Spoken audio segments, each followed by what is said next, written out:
Avadi OCF, HVF, engine factory,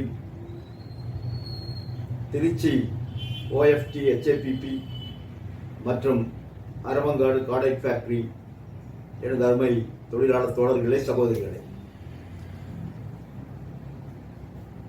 நீங்கள் எல்லோரும் உங்களையும் உங்களுடைய குடும்பத்தாரையும் உங்களுக்கு நெருக்கமானவர்களையும் COVID-19 கிருமியினுடைய ஆபத்திலிருந்து உங்களை பாதுகாத்துக் கொள்வதற்காக பெரும் போராட்டம் நடத்தி கொண்டிருக்கிறீர்கள் என்று எனக்கு தெரியும். ஒரு பக்கம் அந்த போராட்டம், இன்னொரு பக்கம் 41 ஆர்டினன்ஸ் தொழிற்சாலைகளிலே பணிபுரிகின்ற சுமார் 80,000 ஊழியர்கள், அவர்களோடு இணைந்து பணிபுரிகின்ற கிட்டத்தட்ட ஒரு 40,000 கான்ட்ராக்ட் ஊழியர்கள், இவர்களை சார்ந்திருக்கக்கூடிய அவர்களுடைய குடும்பத்தார் இன்னொரு போராட்ட களத்திலே நின்று கொண்டிருக்கிறார்கள். 219 ஆண்டுகள் பழமையுள்ள நம்முடைய ஆர்டினன்ஸ் தொழிற்சாலைகளை மத்திய பேரரசு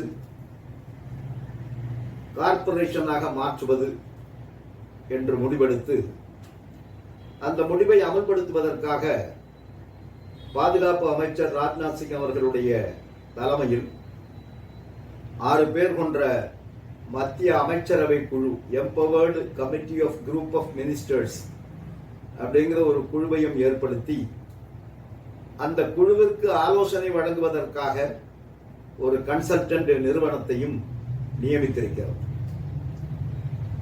அரசு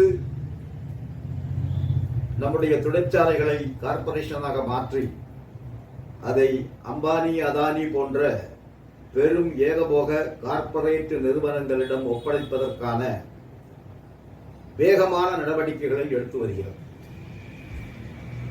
அந்த வேகத்திற்கு ஈடு கொடுக்கின்ற வண்ணமாக பாதுகாப்புத்துறை தொழிலாளர்கள், அவர்களுடைய தொழிற்சங்கங்கள், அகில இந்திய அளவிலே அங்கீகரிக்கப்பட்ட 3 சம்மேளனங்கள், அங்கீகரிக்கப்படாத சம்மேளனங்கள் என்று அனைவரும் பெரிய சங்கம், சின்ன சங்கம் என்கின்ற வேறுபாடு எதுவும் இல்லாமல் அனைத்து சங்கங்களும், அசோசியேஷன்களும் இன்றைக்கு இத்தொழிற்சாலைகளை பாதுகாப்பதற்கான பல்வேறு கட்ட நடவடிக்கைகளிலே ஈடுபட்டு வருகிறார்கள், பல்வேறு போராட்டங்களை நடத்தி வருகிறார்கள் என்பதெல்லாம் உங்களுக்கு தெரியும். தற்போது டெல்லியிலே ஆட்சி புரிகின்ற நரேந்திர மோடி அவர்கள் தலைமையிலேயான பிஜேபி அரசை பொறுத்தவரையிலும் எல்லாவற்றையுமே விற்பது என்று முடிவெடுத்து அந்த திசை வழியில் மிகவும் வேகமாக முன்னேறி கொண்டு செல்கிறார்கள். ரயில்வே பொறுத்தவரையிலும் உங்களுக்கு எல்லாம் தெரியும், ஏற்கனவே 300க்கும் மேற்பட்ட ரயில்வே நிலையங்கள், ரயில்வே ஸ்டேஷன்ஸ் தனியாரிடம் ஒப்படைக்கப்பட்டு விட்டாகிவிட்டது. 109 ரயில்வே ரூட்டுகளில் 150க்கும் மேற்பட்ட ட்ரெயின்கள் இனிமேல் தனியார் ஓட்டுவார்கள். இவ்வளவையும் செய்துவிட்டு, அது மட்டுமல்ல, ரயில்வே புரொடக்ஷன் யூனிட்ஸ் தமிழகத்திலே பெருந்தலைவர் காமராஜர், ஜவஹர்லால் நேரு அவர்களுடைய சீரிய முயற்சியால் துவங்கப்பட்டு பல ஆயிரக்கணக்கான இளைஞர்களுக்கு வேலை வாய்ப்பினை உருவாக்கி தந்த இன்டெகிரல் கோச் ஃபேக்டரி பெரம்பூர் உட்பட உள்ள ரயில்வே உற்பத்தி நிறுவனங்கள், ரயில்வே புரொடக்ஷன் யூனிட்ஸ், அவற்றை கார்ப்பரேஷனாக மாற்றுவது, இந்த 8 தொழிற்சாலைகளையும் ஒன்றாக இணைப்பது, அதன் பிறகு அதை பங்கு மார்க்கெட்டிலே விற்பது என்கின்ற முடிவையும் மத்திய அரசு எடுத்துவிட்ட பிறகு பாராளுமன்றத்திலே கொஞ்சம் கூட வெட்கமில்லாமல் ரயில்வே அமைச்சர் பியூஷ் கோயல் அறிவிக்கிறார், ரயில்வேயை தனியார் மயமாக்குகின்ற உத்தேசமே இல்லை என்று. அவர்களுடைய அகராதியில் தனியார் மயத்திற்கு என்ன பொருள் என்று புரியவில்லை. ஒருவேளை பியூஷ் கோயலுடைய நாற்காலியிலே அம்பானியினுடைய, அதானியினுடைய ஒரு பிரதிநிதி வந்து உட்கார்ந்து ரயில்வே போர்டை நடத்துவது தனியார் மயம் என்று அவர்கள் நினைத்துக் கொண்டிருக்கிறார்களா என்று நமக்கு தெரியவில்லை. பாராளுமன்றத்துக்குள்ளேயே கூட இப்படி ஒரு அபாண்டமான பொய்யை சொல்லக்கூடிய ஒரு சூழ்நிலை இன்றைக்கு நம்முடைய நாட்டில் ஏற்பட்டிருக்கிறது. ஏர் இந்தியாவை விற்பது என்று முடிவு செய்து விட்டார்கள். ஏர்போர்ட் விமான தளங்கள் ஒன்றன் பின் ஒன்றாக தனியாரிடம் ஒப்படைக்கப்படுகின்றது. குறிப்பாக சமீபத்திலே திருவனந்தபுரம் ஏர்போர்ட் கேரளாவில் அது 50 ஆண்டுகள் குத்தகைக்கு அதானியிடம் ஒப்படைக்கப்பட்டாகிவிட்டது. அந்த டெண்டரிலே கேரளா அரசும் கலந்து கொண்டது. ஆனால் அவர்களுடைய டெண்டர் கொட்டேஷன் 2வது இடத்திலே வந்த காரணத்தினால் அவர்களுக்கு கிடைக்காது அப்படின்னு மத்திய அரசு முடிவு பண்ணி 50 ஆண்டுகளுக்கு அதானியிடம் ஒப்படைத்த உடனேயே கேரள மாநில முதலமைச்சர் பினராயி விஜயன் அவர்கள் பிரதமருக்கு கடிதம் எழுதுகிறார். மத்திய அரசுக்கு சொல்லுகிறார், அதானி என்ன ரேட் ஆஃபர் பண்ணாரோ அந்த ரேட்டை நாங்களும் ஆஃபர் பண்றோம். நீங்கள் அதானியிடம் கொடுப்பதற்கு பதிலாக கேரள அரசாங்கத்திடம் கொடுங்கள், கேரள மக்களிடம் அதை ஒப்படையுங்கள் என்று சொன்னால் மறுத்துவிட்டது மத்திய அரசு. இப்படி பிபிசிஎல் நிறுவனமாக இருக்கட்டும், HAL ஆக இருக்கட்டும், BEML ஆக இருக்கட்டும், BHEL ஆக இருக்கட்டும், எந்த ஒரு பொதுத்துறை நிறுவனத்தையும் அரசு துறை நிறுவனங்களையும் விட்டு வைக்க இந்த அரசு தயாராக இல்லை. பாதுகாப்புத்துறையையும் விட்டு வைக்க தயாராக இல்லை. ஆகவேதான் 400 தனியார் நிறுவனங்களுக்கு லைசன்ஸை வாரி வழங்கிவிட்டார்கள். நீங்கள் பாதுகாப்பு தளவாட உற்பத்தியை செய்யலாம். பாதுகாப்புத்துறை தொழிற்சாலைகளில், ஆர்டினன்ஸ் தொழிற்சாலைகளிலே உற்பத்தி செய்து கொண்டிருந்த 650க்கும் மேற்பட்ட பொருட்களில் 275 பொருட்களை தனியாரிடம் ஒப்படைக்க முடிவு செய்து அதற்கான பணிகளும் நடந்து கொண்டிருக்கிறது. இவற்றையெல்லாம் தாண்டித்தான் இப்பொழுது கார்ப்பரேஷன் முடிவு. கார்ப்பரேஷன் என்பது ஒன்றும் புதிதாக வந்துவிடவில்லை. புதிய பொருளாதார கொள்கைகள் அமல்படுத்தப்பட்டு விட்ட பிறகு அதனுடைய தாக்கம் தான் கார்ப்பரேஷன். எனவேதான் 2000 வாஜ்பாய் அவர்கள் தலைமையிலே பிஜேபி அரசு இருந்தபோது அதற்கு முன்னால் அமைக்கப்பட்ட TKN நாயர் கமிட்டி எனும் கமிட்டியினுடைய பரிந்துரைகள் அன்றைய பாதுகாப்பு அமைச்சர் ஜார்ஜ் பெர்னாண்டஸ் அவர்களுடைய பரிசீலனைக்கு வந்தபோது அதை எதிர்த்து சம்மேளனங்கள் வேலை நிறுத்தத்திற்கான அறைகூவல் விடுத்தவுடன் ஜார்ஜ் பெர்னாண்டஸ் அவர்கள் ஒரு ஜனநாயகவாதி, நம்மை அழைத்தார், பேசினார், எழுத்து மூலமாக ஒப்பந்தம் செய்தார். ஆர்டினன்ஸ் தொழிற்சாலைகள் கார்ப்பரேஷனாக மாற்றப்படாது. ஏன்னா அவர் ஒரு தொழிற்சங்கவாதி. கார்ப்பரேஷனா மாறினால் இதனுடைய நிலைமை என்ன ஆகும் என்பதை அவர் புரிந்திருந்தார். அவர் மட்டுமல்ல, அவருக்கு பின்னால் பொறுப்பேற்ற முன்னாள் ஜனாதிபதி காலஞ்சென்ற பிரணாப் முகர்ஜி அவர்கள், அதற்கு பிறகு அந்த பொறுப்புக்கு வந்து 7 ஆண்டுகள் தொடர்ந்து பாதுகாப்பு அமைச்சராக இருந்த AK ஆண்டனி அவர்கள், அவருக்கு பிறகு மீண்டும் மோடி அரசு வந்த பிறகு மனோகர் பரிக்கர் பாதுகாப்பு அமைச்சர், இவர்கள் 4 பேருடைய கவனத்திற்கும் பரிசீலனைக்கும் ஆர்டினன்ஸ் தொழிற்சாலைகளை கார்ப்பரேஷனாக மாற்ற வேண்டும் அப்படிங்கிற பரிந்துரை அனுப்பப்பட்டது. ஆனால் அதை எதிர்த்து நின்று நாம் போராடி ஆர்டினன்ஸ் தொழிற்சாலைகள் கார்ப்பரேஷனாக மாற்றினால் அது இந்த நாட்டின் பாதுகாப்பிற்கு, நாட்டின் இறையாண்மைக்கு, நாட்டின் பாதுகாப்பு தயாரிப்பிற்கு, டிஃபென்ஸ் ப்ரிப்பேர்ட்னஸிற்கு எவ்வளவு பெரிய ஒரு நெருக்கடியை ஏற்படுத்தும் என்பதனை எல்லாம் அவர்களுக்கு எடுத்துச் சொன்னவுடன் அவர்கள் அதை புரிந்து கொண்டு இந்த 4 அமைச்சர்களும் நமக்கு எழுத்து மூலமாக வாக்குறுதி அளித்திருக்கிறார்கள், ஆர்டினன்ஸ் தொழிற்சாலைகள் கார்ப்பரேஷனாக மாற்றப்படாது அப்படின்னு சொல்லி. ஆனால் இப்பொழுது இருக்கக்கூடிய மோடி அரசுக்கு தொழிற்சங்கங்களையும் மதிப்பதில்லை, எதிர்க்கட்சிகளையும் மதிப்பதில்லை, ஜனநாயகத்தை பற்றியும் கவலை இல்லை, கடந்த கால ஒப்பந்தங்களை பற்றியும் கவலை இல்லை. அவர்களுக்கு நாடாளுமன்றத்திலே மெஜாரிட்டி இருக்கின்றது. ஆகவே அவர்கள் நினைத்தது எதையும் செய்யலாம்.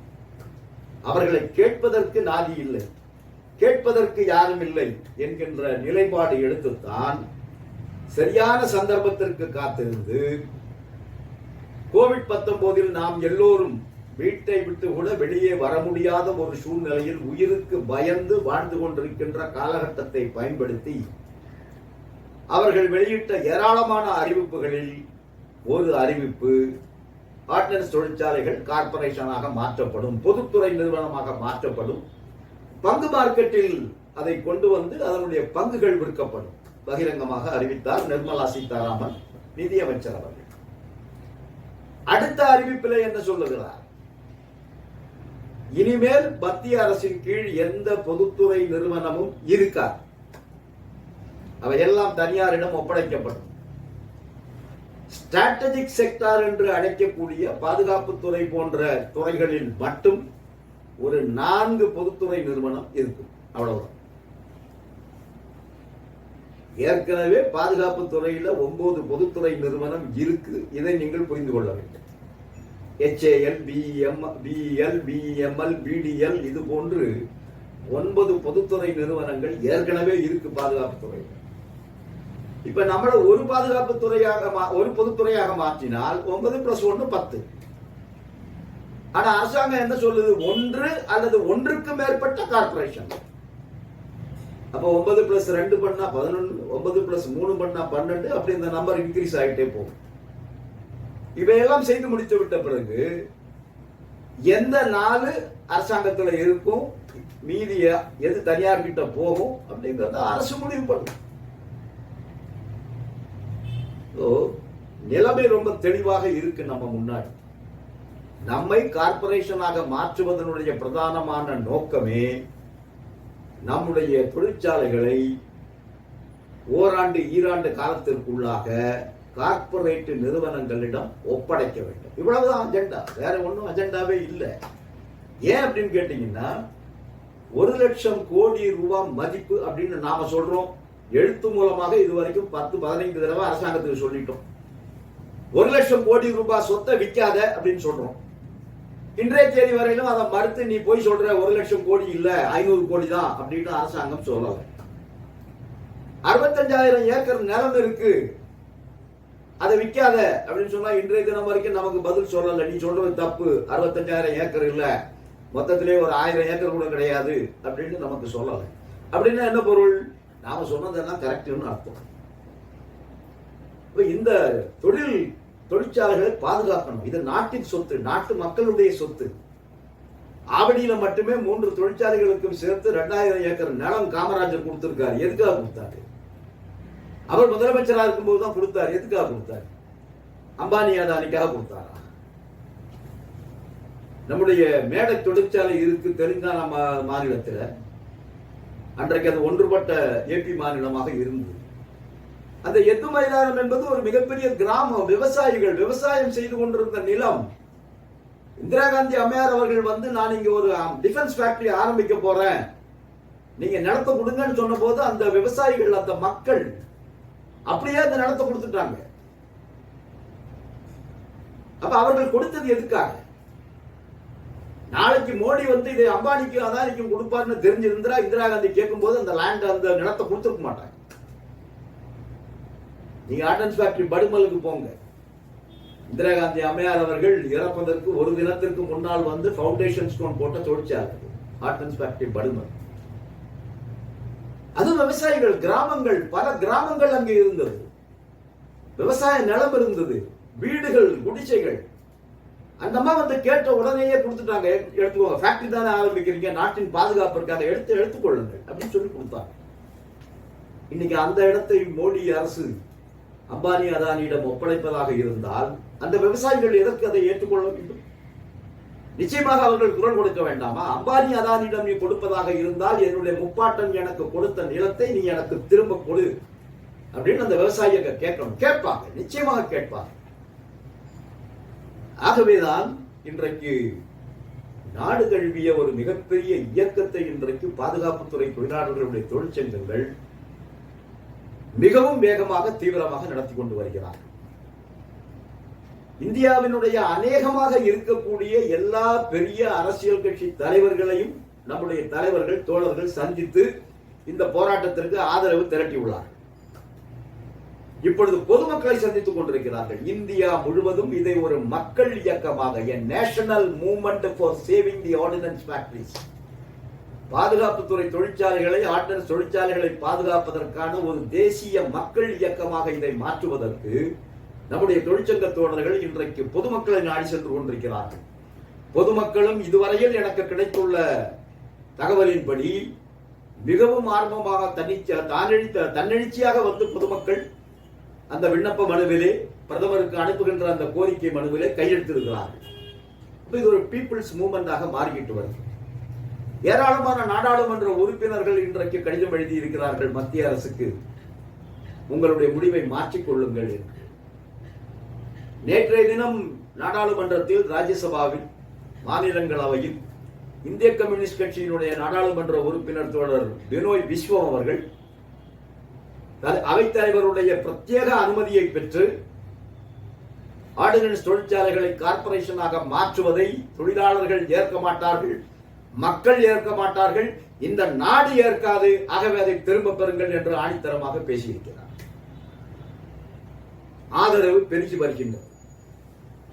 நமக்கு ஆதரவாக ஒரு எழுச்சி இன்றைக்கு நாட்டிலே ஏற்பட்டிருக்கிறது. ஆர்டினன்ஸ் தொழிற்சாலைகளை பொறுத்த வரைக்கும் எந்த விளம்பரமும் இல்லாமல் தான் உண்டு, தன்னுடைய நாட்டின் பாதுகாப்பிற்கான பணிகள் உண்டு என்று செயல்படக்கூடிய தொழிற்சாலைகள். ஆகவேதான் இன்றைக்கு படித்தவர்களுக்கு கூட ஆர்டினன்ஸினுடைய ஸ்பெல்லிங்கே எழுத தெரியாது, ORDINANCE எழுதிடுவாங்க. ஆர்டினன்ஸுக்கும் வித்தியாசம் தெரியாத அளவுக்கு நாம உண்டு, நம்ம வேலை உண்டு. முப்படைகளுக்கும் தேவையான கருவிகளை எந்த ஆடம்பரமும் விளம்பரமும் இல்லாமல் உற்பத்தி செய்து கொடுக்கக்கூடிய தொழிலாளர்கள் நாம். ஆனால் நம்மை இன்றைக்கு, நம்முடைய எதிர்காலத்தை இன்றைக்கு மிகப்பெரிய கேள்விக்குறியாக மோடி அரசு மாற்றியதன் விளைவாக ஒரு தன்னெழுச்சியான நாடு தழுவிய ஒரு இயக்கமாக இன்றைக்கு இந்த இயக்கம் இன்றைக்கு மாறி நடைபெற்றுக் கொண்டு வருகிறது. அரசு சும்மா இருக்குமா? அரசும் பல வழிகளில் சிந்திக்கின்றது. இந்த வேலை நிறுத்தம் எப்படியாவது நடக்காமல் இருக்க வேண்டும். அதற்கு ரொம்ப யோசிக்க வேண்டிய அவசியம் என்ன இருக்கு? மோடி அவர்களே, ராஜ்நாத் சிங் அவர்களே, நீங்கள் கார்ப்பரேஷன் திரும்ப பெற்று விடுங்கள், கார்ப்பரேஷன் முடிவை திரும்ப பெறுங்கள், வேலை நிறுத்தம் திரும்ப பெறப்படும். ஆனால் அதற்கு பதிலாக முதலில் நம்மை பப்ளிக் யூட்டிலிட்டி சர்வீஸ் அப்படின்னு அறிவித்தார்கள். நமக்கும் பப்ளிக்கு என்ன சம்பந்தம்? ஆர்டினன்ஸ் ஃபேக்டரிக்குள்ள ஒரு சாதாரண பொது ஜனம் போய் நுழைய முடியுமா? கிட்ட போக முடியுமா? ஏன்னா அது டிஃபென்ஸ் ப்ரொடெக்டட் ஏரியா. ஆனா நாம பப்ளிக் யூட்டிலிட்டி சர்வீஸ். அப்ப குறைந்தபட்சம் 6 வாரம் ஸ்ட்ரைக் நோட்டீஸ் கொடுக்கணும். அதெல்லாம் நம்ம பண்ணிட்டோம். நாம சட்டத்திற்கு உட்பட்டவர்கள், சட்டவிரோதமான எந்த வேலையும் செய்ய போறவங்க இல்லை. நாம் இப்ப அடுத்து எஸ்மா, எசென்ஷியல் சர்வீஸ் மெயின்டெனன்ஸ் ஆக்ட், அவர்களுடைய அரசு, பாதுகாப்புத்துறை அமைச்சகம் உள்துறைக்கு கடிதம் அனுப்புது, எஸ்மாவை போடணும். உள்துறை அமைச்சகம் சொல்லுது இப்ப எஸ்மாவே இல்ல, காலாவதி ஆகி போச்சு. அப்ப அவசர சட்டம் போட்டு எஸ்மா கொண்டு வரணும். அதுக்கடையில் இப்ப நாடாளுமன்றம் வந்தாச்சு, கூட்டத்தொடர். நாடாளுமன்றம் நடக்கும் போது எஸ்மா போட முடியாது, அவசர சட்டத்தை கொண்டு வர முடியாது. உடனே இவர்கள் என்ன செய்கிறார்கள்? ஓய்வு பெற்ற ராணுவ ஜெனரல்கள், லெப்டினன்ட் ஜெனரல், மேஜர் ஜெனரல், இந்த அதிகாரிகள் எல்லாம் பணியில் இருக்கும் போது கார்ப்பரேட் நிறுவனங்களுக்கு ஆதரவாக ஆர்டினன்ஸ் ஃபேக்டரிக்கு எதிராக பல்வேறு பணிகளை செய்தவர்கள், மறைமுகமாக அவர்களிடமிருந்து ஊதியம் பெற்றுக் கொண்டிருப்பவர்கள். இப்ப ரிட்டையர் ஆயிட்டதுனால நேரடியாக அவர்கிட்ட இருந்து ஊதியம் வாங்குகின்ற வைஸ் பிரசிடென்ட், கன்சல்டன்ட் போன்ற பதவிகள்ல போய் உட்கார்ந்துருக்காங்க. அவர்களை கூப்பிட்டு சொல்லுகிறார்கள், ஆர்டினன்ஸ் ஃபேக்டரிக்கு எதிராக நீங்க எழுதுங்க, எல்லா பத்திரிகைகளையும் கட்டுரைகள் எழுதுங்க. அந்த பத்திரிகைகளுடைய ஆசிரியர்களுக்கு தொலைபேசி மூலமாக இவர்கள் எழுதுகின்ற கட்டுரை நீங்கள் கட்டாயம் வெளியிட வேண்டும். ஊடகங்கள் நம்ம நாட்டில் எப்படி ஆகி போச்சுன்னு உங்களுக்கு தெரியும். ஒரு சில ஊடகங்களை தவிர மற்ற ஊடகங்கள் அரசுக்கு எதிரான என்றால் அரசுக்கு எதிராக போக வேண்டாம். ஆனால் அரசு தவறு செய்கின்ற போது, அரசினுடைய கொள்கைகள் மக்களுக்கு எதிராக போகின்ற போது அதை விமர்சனம் செய்ய வேண்டும். அந்த விமர்சன கருத்துக்களை உருவாக்க வேண்டும். அதுதான் ஒரு ஜனநாயக நாட்டில் ஊடகங்களுடைய பணிகள். இப்ப அதெல்லாம் இல்லை. ஆகவே அந்த ஊடகங்களும் இந்த ஓய்வு பெற்ற ராணுவ அதிகாரிகள் கொடுக்கக்கூடிய கட்டுரைகளை எல்லாம் எழுதி வெளியிடுகிறார்கள். அப்படிதான் ஒருத்தர் சமீபத்தில் சென்னையில இந்தியன் எக்ஸ்பிரஸ் பத்திரிகையில ஒரு கட்டுரை எழுதினார். லெப்டினன்ட் ஜெனரல் சங்கர் அப்படிங்கிறவர் ஆர்டினன்ஸ் ஃபேக்டரியை பற்றி எவ்வளவு கேவலமாக எழுத முடியுமோ எழுதிவிட்டு கடைசியா சொல்றாரு, இந்த ஸ்ட்ரைக்கே அரசியல் கட்சிகள் தூண்டி விட்டுருக்கு. அதையும் தாண்டி சொல்றாரு, இந்த ஸ்ட்ரைக்ல சைனாக்காரன் கை இருக்கு. சைனாக்காரன் சொல்லி தான் இவங்க ஸ்ட்ரைக் பண்றாங்க. எவ்வளவு ஆபத்தான ஸ்டேட்மெண்ட். இதையெல்லாம் சொல்லி எழுத வைக்கிறார். நாம் பேசாம இருக்க முடியுமா? நமக்கு சோசியல் மீடியா ஒன்றுதான் இருக்கு. எந்த பத்திரிகைகளும் நம்முடைய கருத்துக்களை வெளியிடுவதில்லை. நாமும் சோசியல் மீடியாக்கள் மூலமாக இந்த லெப்டினன்ட் ஜெனரல்களுக்கு சரியான பதிலடி கொடுத்திருக்கிறோம். அதில் வெற்றி பெற்றிருக்கிறோம். அது மட்டும் இல்லாமல் லெப்டினன்ட் ஜெனரல் சங்கர் அவர்களுக்கு லீகல் நோட்டீஸ் அனுப்பியிருக்கும். நீ சொன்ன ஸ்டேட்மெண்ட் இருக்கு பாரு, இதுல சைனாக்காரன் கை இருக்கு இந்த ஸ்ட்ரைக்ல, அதை நீ நிரூபிக்கணும். நிரூபிக்கலன்னா நீ மன்னிப்பு கேட்கணும் அப்படின்னு சொல்லிட்டு லீகல் நோட்டீஸ் அனுப்பியிருக்கும். பதில் வரலன்னு சொன்னா சட்டப்படியான நடவடிக்கை அவர் பேர்ல எடுக்கப்படும். அந்த நோட்டீஸ் போன உடனே இப்போ அதை விட்டுட்டாங்க. ஓய்வு பெற்ற அதிகாரிகளை கூப்பிட்டு, ஆர்மி ஆபீசர்ஸை கூப்பிட்டு கட்டுரை எழுதுறது இப்ப சமீப காலமா வரல. அதுக்கு பதிலாக என்ன பண்றாங்க? வேற வழியை கையாளுறாங்க. ஓய்வு பெற்ற ஒரு central labour commissioner Rajan Varma, chief labour commissioner இருந்து ரிட்டையர் ஆனார். அவரை கூப்பிட்டு ஆர்டினன்ஸ் ஃபேக்டரி கார்பரேஷனாக மாறினால் அது தொழிலாளிக்கு ரொம்ப நல்லது. அவர்களுடைய வாழ்க்கையில் தேனும் பாலும் எல்லாம் ஓட துவங்கிவிடும். அற்புதமான பழம் அவர்களுக்கு கிடைக்கும். They will reap the fruits of corporatization அப்படின்னு அந்த கட்டுரையை முடிக்கிறார் இந்தியன் எக்ஸ்பிரஸ். நான் அதுக்கு ஒரு பதில் கொடுத்து அவருக்கு எழுதியிருக்கேன். நான் ஒரு கட்டுரை எழுதி அவருக்கு கொடுத்துருக்கேன். வாய் திறக்க முடியல, பேச முடியல, அவர் கவுண்டர் கொடுக்க முடியல எனக்கு. ஏன்னா நாம் எழுதுவது எல்லாம் ஆதாரங்களோடு எழுதுகிறோம். என்னை யாரும் தூண்டி விட்டு எழுதுவதில்லை. நான் யார்கிட்ட இருந்தும் காசு வாங்கிக்கிட்டு எழுதுவதில்லை. நான் உணர்வு பூர்வமாக ஒரு பாதுகாப்பு துறையில் பணிபுரிந்து ஓய்வு பெற்ற தொழிலாளிங்கிற முறையில 41 தொழிற்சாலைகளுக்கும் நேரடியாக போய் அதனுடைய உற்பத்தி சம்பந்தமான எல்லா விஷயங்களும் அத்துப்படியாக தெரிந்தவன் என்கின்ற முறையில் அந்த தொழிற்சங்கத்திலே 40 ஆண்டுகள் பணிபுரிகின்றேன். அந்த அனுபவத்தை வைத்துக் கொண்டு நாம் இதையெல்லாம் எழுதுகிறோம். இன்றைக்கு அதெல்லாம் போய் பப்ளிக் மத்தியில் ரீச் ஆகும். அரசாங்கத்துக்கு பொறுக்க முடியல. அரசாங்கம் யோசிக்குது என்ன செய்யலாம், எப்படியாவது இந்த வேலை நிறுத்தம் நடத்த இருக்காமல் செய்ய முடியுமா, வன்முறையை பயன்படுத்தலாமா, அரசு என்கின்ற அந்த வன்முறை அதிகாரத்தை கையில் எடுத்து செயல்பட வைக்கலாமா அப்படின்னு யோசிக்குது. ஆனால் இன்றைக்கு இந்த நிறுவனத்தில் இந்த பாதுகாப்புத்துறை தொழிற்சாலைகளிலே பணிபுரியக்கூடிய 80,000 ஊழியர்களும் எந்த வித்தியாசமும் இல்லாமல் ஒட்டுமொத்தமாக கார்ப்பரேஷன் ஆபத்தை நாங்கள் ஏற்க மாட்டோம். காரணம், எங்களுக்கு தெரியும் பிஎஸ்என்எல்லில் என்ன நடந்து கொண்டிருக்கிறது அப்படின்னு சொல்லி. பிஎஸ்என்எல்காவது கஸ்டமர்கள் இருக்கிறார்கள், 20 கோடிக்கு மேல கஸ்டமர்கள். அரசே திட்டமிட்டு அதை கொலை செய்தது. 4G அம்பானிக்கு கொடுக்கின்ற போது, வோடபோனுக்கு கொடுக்கின்ற போது, ஐடியாவுக்கு கொடுக்கின்ற போது, வீடியோகானுக்கு கொடுக்கின்ற போது இவர்களுக்கு கிடையாது, பிஎஸ்என்எல்லுக்கு கிடையாது. இன்னும் 3G தான். ஜியோ 5G நோக்கி ஓடிட்டு இருக்கு, இவர்களுக்கு இன்னும் 3G. அதே போன்றுதான்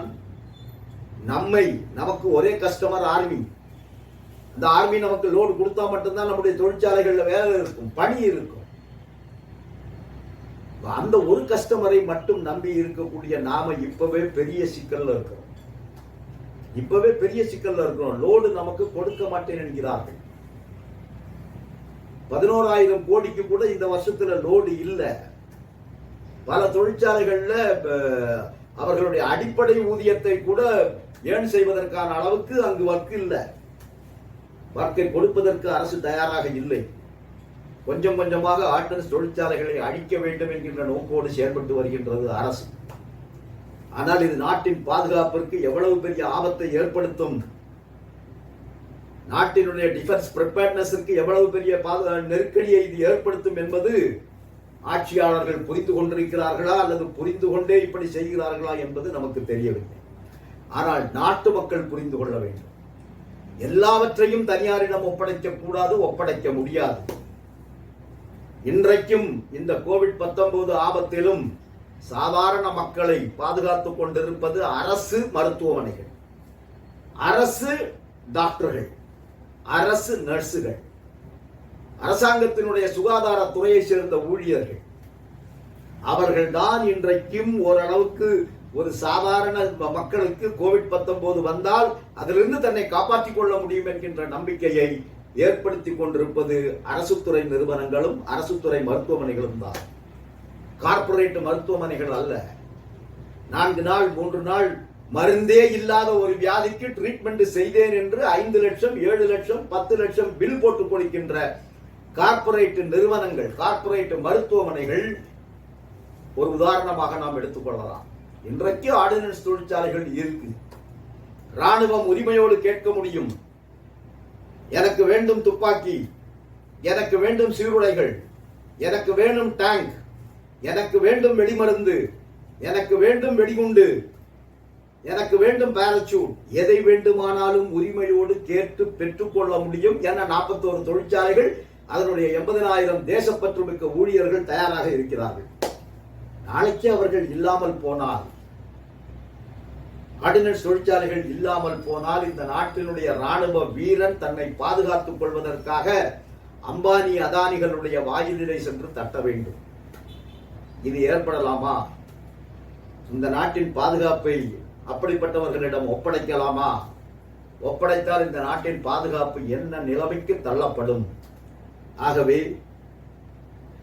இந்த போராட்டம் அக்டோபர் 12ஆம் தேதியிலிருந்து பாதுகாப்புத்துறை ஊழியர்கள், ஆர்டினன்ஸ் ஃபேக்டரி தொழிலாளர்கள் துவங்க இருக்கின்ற காலவரையற்ற வேலை நிறுத்தம் அவர்களுடைய எதிர்கால வாழ்வுக்கான கோரிக்கைக்காக மட்டுமல்ல, இந்த நிறுவனத்தை பாதுகாக்க வேண்டும், இந்த தொழிற்சாலைகளை பாதுகாக்க வேண்டும், ஆர்டினன்ஸ் ஃபேக்டரிஸ் பாதுகாக்கப்பட வேண்டும், அது அரசு துறையாக தொடர்ந்து நீடிக்க வேண்டும், பார் ரிசர்வாக இது இருக்க வேண்டும். அப்படி இருந்ததனால்தான் கோவிட்-19 PPE என்கின்ற பர்சனல் ப்ரொடெக்டிவ் எக்யூப்மென்ட்ஸ் இல்லாமல் போன போது இந்த ஆர்டினன்ஸ் தொழிற்சாலைகள் தான் இரவும் பகலும், அந்த தொழிலாளர்கள் தான் தங்களுடைய உயிரையும் பணயம் வைத்து PPE எக்யூப்மென்ட்ஸ் தயாரித்து கொடுத்தார்கள்.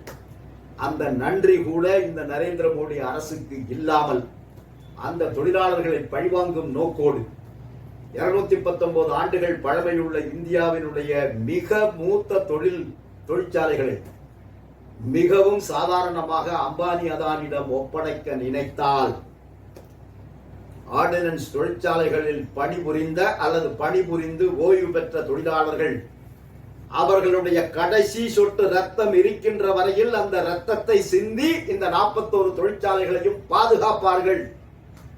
இந்த தகவல் மோடி அரசுக்கு தெரியும். ஆகவேதான் எப்படியாவது அப்படி ஒரு சூழ்நிலை ஏற்படாமல் இருக்க வேண்டும், தான் நினைத்தபடி இதை தனியாரிடம் ஒப்படைக்க வேண்டும் என்கின்ற நோக்கோடு மோடி அரசு செயல்பட்டுக் கொண்டிருக்கிறது. அதை தடுத்து நிறுத்தியாக வேண்டும். அது 80,000 பாதுகாப்புத்துறை தொழிலாளர்கள் மட்டும் நினைத்தால் நடக்கின்ற விஷயம் அல்ல என்பது எங்களுக்கு நன்றாக தெரியும். ஆகவேதான் இந்த போராட்டம் என்பது இது ஒரு ட்ரேட் யூனியன் ஸ்ட்ரைக் இல்ல, இது ஒரு தொழிலாளர்கள் தங்களுடைய ஊதிய உயர்வுக்காக நடத்துகின்ற போராட்டம் அல்ல. இந்த போராட்டம் இந்த நாட்டினுடைய பாதுகாப்பை பாதுகாப்பதற்கான போராட்டம். இந்த நாட்டின் பாதுகாப்பை பாதுகாக்க வேண்டும் என்று சொன்னால் அது இந்த நாட்டு மக்களுடைய போராட்டம், இந்த நாட்டினுடைய போராட்டம்.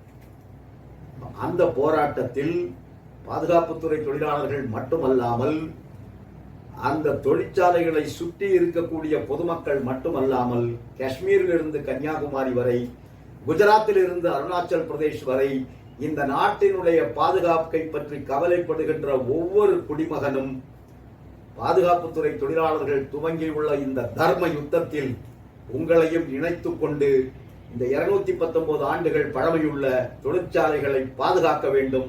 அதற்காக நம்மை நாம் அர்ப்பணித்துக் கொள்ள வேண்டும்.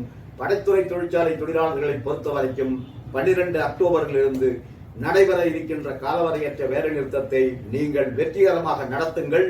உழைக்கும் மக்களுடைய போராட்டங்கள் எப்பொழுதுமே தோற்றதாக வரலாறு இல்லை. நாம் வெற்றி பெறுவோம்.